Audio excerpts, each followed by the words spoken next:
तो चलिए आज की बातचीत शुरू करते हैं। आज का विषय है आर्थिक आजादी की सोच। हमारे पास जो स्रोत हैं वो एक बड़ी दिलचस्प कहानी पर आधारित है। एक ही इंसान के दो पिता और दोनों के पैसे को लेकर सोच मतलब जमीन आसमान का फर्क था। एक थे गरीब पिता जो खूब पढ़े लिखे थे, अच्छी नौकरी में थे और वो हमेशा कहते थे खूब पढ़ो ताकि अच्छी नौकरी मिले। और दूसरे थे अमीर पिता जिन्होंने 8वीं के बाद पढ़ाई छोड़ दी पर अपना कारोबार खड़ा किया। उनकी सोच थी खूब पढ़ो ताकि तुम अच्छी कंपनियां खरीद सको। तो आज हम इसी पर एक गहरी चर्चा करने वाले हैं, ये समझने की कि अमीर और गरीब के बीच का असली फर्क शायद पैसे का है ही नहीं बल्कि उनकी सोच का है। बिल्कुल। और ये समझना बहुत ज़रूरी है कि ये सिर्फ पैसा कमाने के बारे में नहीं है। ये पैसे को देखने का, उसको समझने का नज़रिया बदलने के बारे में है। क्योंकि यही सोच हमारे सारे आर्थिक फैसलों की नींव होती है। सही कहा। तो पहला सिद्धांत जो इन स्रोतों में है वही सबसे चौंकाने वाला है। वो है अमीर पैसे के लिए काम नहीं करते। अब ये सुनते ही मतलब दिमाग में आता है कि ये क्या बात हुई? अगर पैसे के लिए नहीं तो फिर कोई सुबह सुबह उठकर ऑफिस क्यों जाएगा? नहीं नहीं, अब ये कहने की बात नहीं है, इसमें इरादे का फ़र्क है। देखिए, ज़्यादातर लोग नौकरी पे जाते हैं सैलरी के लिए। महीने के खर्च चलाने हैं, ईएमआई भरनी है। हमारा लक्ष्य वो पेचेक होता है। हाँ, अमीर लोग काम पर जाते हैं एक और एसेट बनाने के लिए। उनका लक्ष्य पेचेक नहीं बल्कि एक ऐसा सिस्टम खड़ा करना होता है जो उनके लिए पैसा बनाए, तब भी जब वो काम नहीं कर रहे। अच्छा, मतलब वो हर दिन काम करके कुएं से पानी की एक बाल्टी नहीं भर रहे बल्कि एक पाइपलाइन बिछा रहे हैं। बिल्कुल सही पकड़ा। यही तो एक्टिव और पैसिव इनकम का सबसे सरल फर्क है। एक्टिव इनकम मतलब आप रोज बाल्टी भर रहे हैं, जिस दिन बीमार हुए। उस दिन पानी नहीं आएगा। हाँ। और पैसिव इनकम मतलब आपने मेहनत करके एक पाइपलाइन बिछा दी है, अब आप सो भी रहे हैं तो नल खोलने पर पानी आ रहा है ना? अमीर लोग अपना सारा ध्यान उस पाइपलाइन को बिछाने पर लगाते हैं। ठीक है, ये पाइपलाइन वाली बात समझ में आई। और यही पाइपलाइन शायद वो चीज है जिसे स्रोत एसेट कहते हैं। और यहीं पर दूसरा सिद्धांत आता है जो है संपत्ति यानी एसेट्स और दायित्व यानी लाइबिलिटीज के बीच का फर्क। और मुझे मानना पड़ेगा ये कॉन्सेप्ट जितना सीधा है उतना ही दिमाग घुमा देने वाला भी है। स्रोत कहते हैं एसेट वो है जो आपकी जेब में पैसा डाले और लाइबिलिटी वो है जो आपकी जेब से पैसा निकाले। सिंपल। बहुत सिंपल। पर इसका असली जादू तब समझ आता है जब हम इसे अपनी जिंदगी में देखते हैं। ज्यादातर लोग क्या सोचते हैं कि उनकी सबसे बड़ी संपत्ति उनका घर है या उनकी कार है। हाँ बिल्कुल। और यहीं पर सबसे बड़ा धोखा है। जरा सोचिए, वो घर जिसके लिए आप 20 साल का लोन लेते हैं, वो हर महीने आपकी जेब से ईएमआई, मेंटेनेंस, टैक्स के नाम पर हजारों रुपए निकाल रहा है, तो वो आपकी संपत्ति कैसे हुई? एग्जैक्टली स्रोत के हिसाब से जब तक आप लोन चुका रहे हैं, वो घर आपके बैंक की संपत्ति है, आपकी नहीं।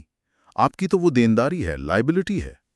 एक मिनट, तो मतलब आप ये कह रहे हैं कि जो कार मैंने पिछले साल खरीदी और जिसे मैं दोस्तों को अपनी एसेट बताती हूँ वो असल में मेरी देनदारी है? ये बात तो हजम करना थोड़ा मुश्किल है। बिल्कुल, क्योंकि कार की कीमत हर दिन कम हो रही है। ऊपर से पेट्रोल, इंश्योरेंस, मेंटेनेंस, वो लगातार आपकी जेब से पैसा निकाल रही है। यही अमीर और मिडिल क्लास की सोच का बुनियादी फर्क है। क्या? मिडिल क्लास पहले देनदारियां खरीदता है, बड़ा घर, महंगी कार, लेटेस्ट गैजेट्स, और फिर उन्हें मेंटेन करने के लिए और ज्यादा मेहनत से नौकरी करता है। अमीर आदमी पहले संपत्ति बनाता है, स्टॉक, बॉन्ड, किराए वाली प्रॉपर्टी या कोई बिजनेस। और फिर? और जब उन संपत्तियों से इतनी कमाई होने लगती है कि वो उनके खर्चों को उठा सकें, तब जाकर वो उन पैसों से बड़ी कार या घर खरीदते हैं। वो अपने ऐशो आराम का सामान अपनी मेहनत की कमाई से नहीं बल्कि अपने निवेश की कमाई से खरीदते हैं। वाह, अपने ऐशो आराम का सामान अपने निवेश की कमाई से खरीदो, ये एक लाइन ही मतलब पूरा गेम बदल देती है। लेकिन यहाँ एक बड़ा सवाल उठता है, ये एसेट्स और लाइबिलिटीज का खेल खेलने के लिए, ये पाइपलाइन बिछाने के लिए जो समझ चाहिए वो आएगी कहाँ से? हमारे स्कूल और कॉलेज तो ये सब सिखाते नहीं है। और यहीं पर तीसरा सिद्धांत सबसे ज्यादा जरूरी हो जाता है, वित्तीय शिक्षा, फाइनेंशियल एजुकेशन। विडंबना देखिए, हमारा एजुकेशन सिस्टम हमें सालों तक सिखाता है कि पैसा कैसे कमाना है, लेकिन 1 घंटा भी ये नहीं सिखाता कि कमाए हुए पैसे को संभालना और बढ़ाना कैसे है। सही बात है। स्रोत साफ कहते हैं कि अमीर लोग पैसे के खेल के नियम समझते हैं। उन्हें अकाउंटिंग, इन्वेस्टिंग, मार्केट्स, कानून, इन सब की समझ होती है। वो कैश फ्लो पढ़ना जानते हैं। हाँ, कि पैसा कहाँ से आ रहा है और कहाँ जा रहा है। बिल्कुल। और ये कोई रॉकेट साइंस नहीं है, ये बस एक भाषा है जैसे अगर आपको क्रिकेट खेलना है तो wide ball, no ball, LBW के नियम पता होने चाहिए, है ना? हाँ बिल्कुल। वैसे ही अगर आपको आर्थिक रूप से मजबूत बनना है तो आपको पैसे के नियम सीखने पड़ेंगे। वित्तीय ज्ञान के बिना कमाया हुआ पैसा भी रेत की तरह हाथ से फिसल जाता है। सही बात है। हम सबने लॉटरी विजेताओं की कहानियां सुनी है जो रातों रात करोड़पति बनते हैं और कुछ ही साल में वापस वहीं पहुंच जाते हैं। क्यों? क्योंकि उन्हें पैसा कमाना तो आ गया पर उसे संभालना नहीं आया। तो ये ज्ञान हमें खुद ही हासिल करना होगा। और इसी से जुड़ा हुआ चौथा सिद्धांत एक बहुत ही प्रैक्टिकल सलाह देता है। अपनी नौकरी करते रहो पर अपने बिजनेस पर ध्यान दो। इसका मतलब क्या है? क्या हमें नौकरी के साथ कोई दुकान खोल लेनी चाहिए? नहीं नहीं, यहाँ बिजनेस का मतलब सिर्फ दुकान खोलना नहीं है।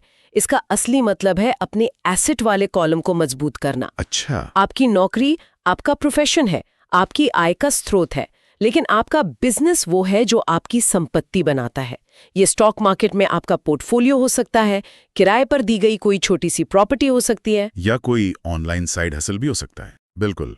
मतलब ये है कि नौकरी छोड़ने की जरूरत नहीं है, बल्कि नौकरी से जो सैलरी आ रही है उसे देनदारियों पर उड़ाने की जगह संपत्ति बनाने में लगाना है। एग्जैक्टली।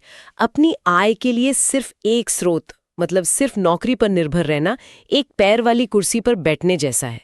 जरा सा धक्का लगा और आप गिर जाएंगे। हाँ।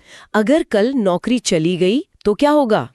जब आप धीरे धीरे आय के दूसरे स्रोत बनाते हैं तो आप अपनी कुर्सी में और पैर जोड़ रहे होते हैं। आप ज्यादा स्थिर और ज्यादा सुरक्षित हो जाते हैं। सही कहा।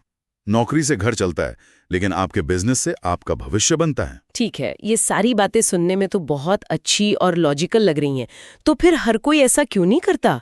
क्या चीज है जो हमें... और अब हम इस बातचीत के सबसे गहरे हिस्से में आ रहे हैं।